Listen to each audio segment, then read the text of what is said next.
Hello everyone, I am delighted to be here with you as your guest speaker, as your keynote speaker for Sisters of the Skies. It gives me such pleasure to be able to say that. First of all, this is an amazing organization, and I'd like to thank all of the women who have created this organization, who have sustained it. And the theme for today, Bessie Coleman, 100 years, the legacy continues. I'd like to share a couple things that I have learned.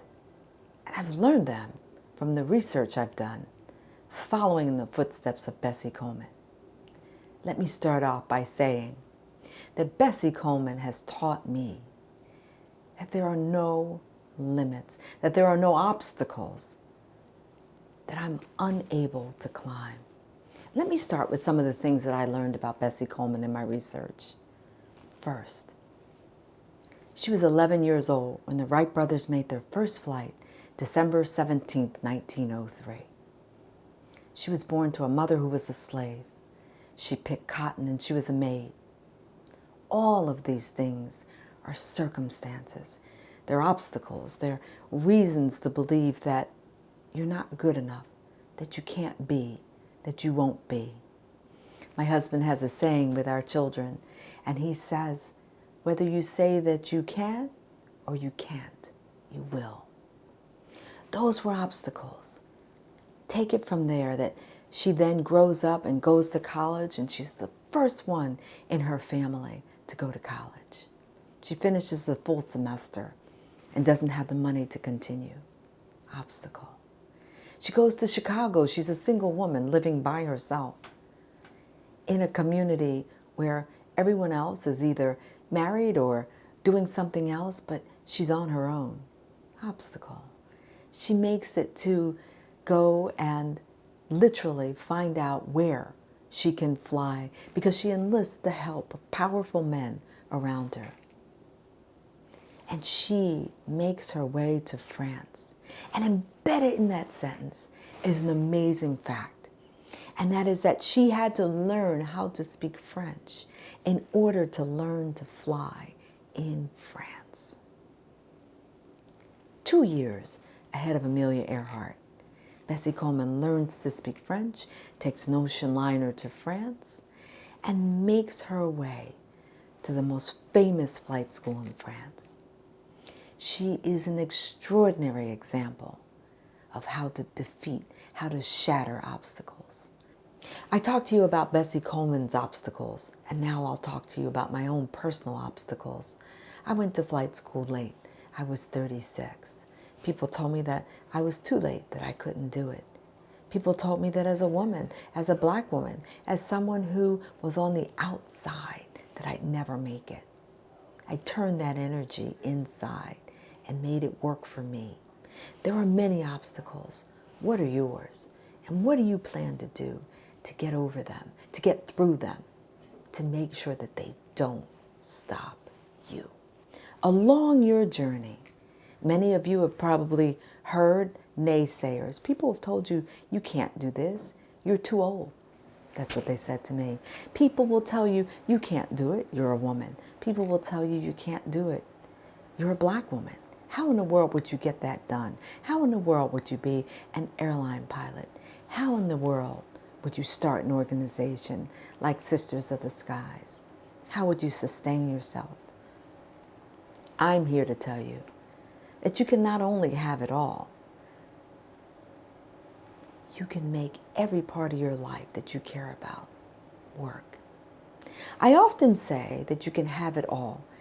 It's very difficult to have it all at the same time. And here's what I mean.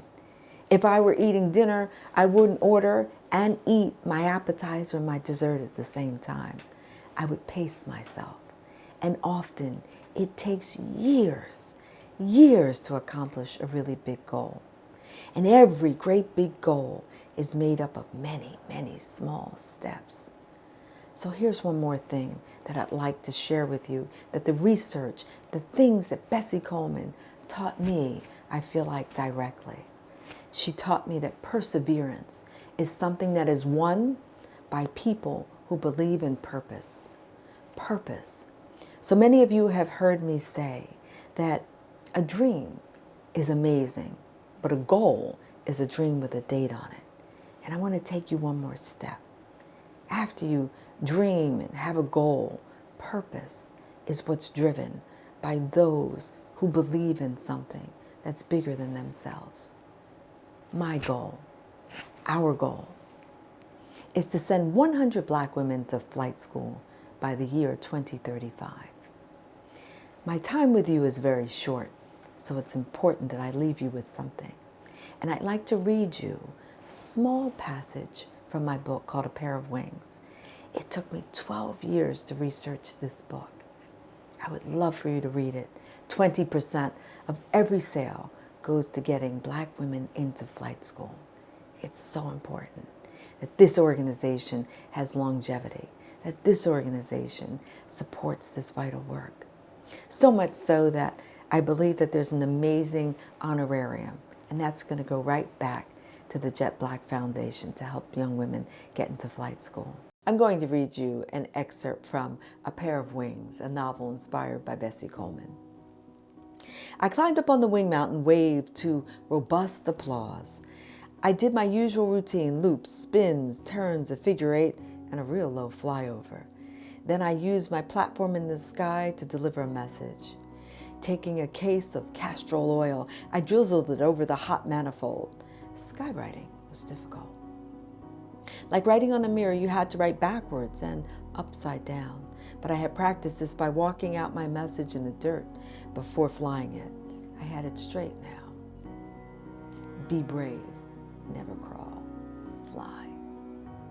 Many in Waxahachie were still illiterate, but there were bound to be enough readers scattered throughout the crowd to spread my gospel.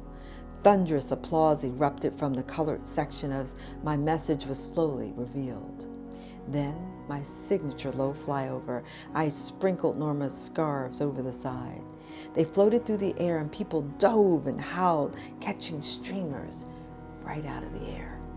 I looped and dead-sticked the landing. In the end, stretched across 20 miles of sky.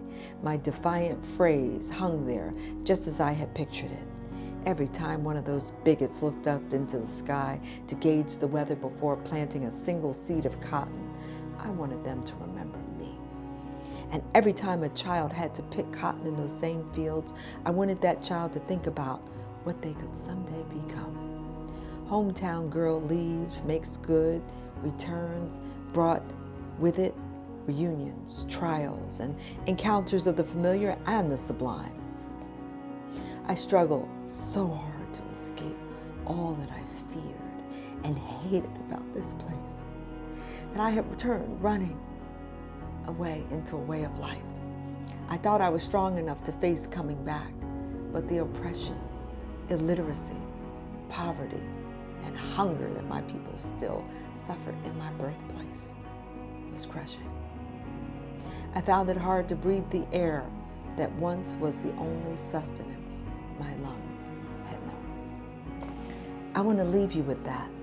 And I want to leave you with the message that you are enough, that you are wonderful, that you're beautiful, and that you're strong.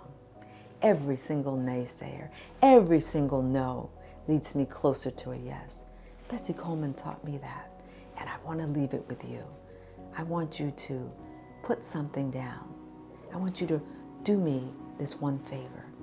Take out a piece of paper, a small piece of paper, a scrap. And I want you to write 1, 2, or 3 words on it. It's your goal. It's your dream. It's your purpose. And that phrase, it might say CFI. I want to be a certified flight instructor. I want to be a CFII.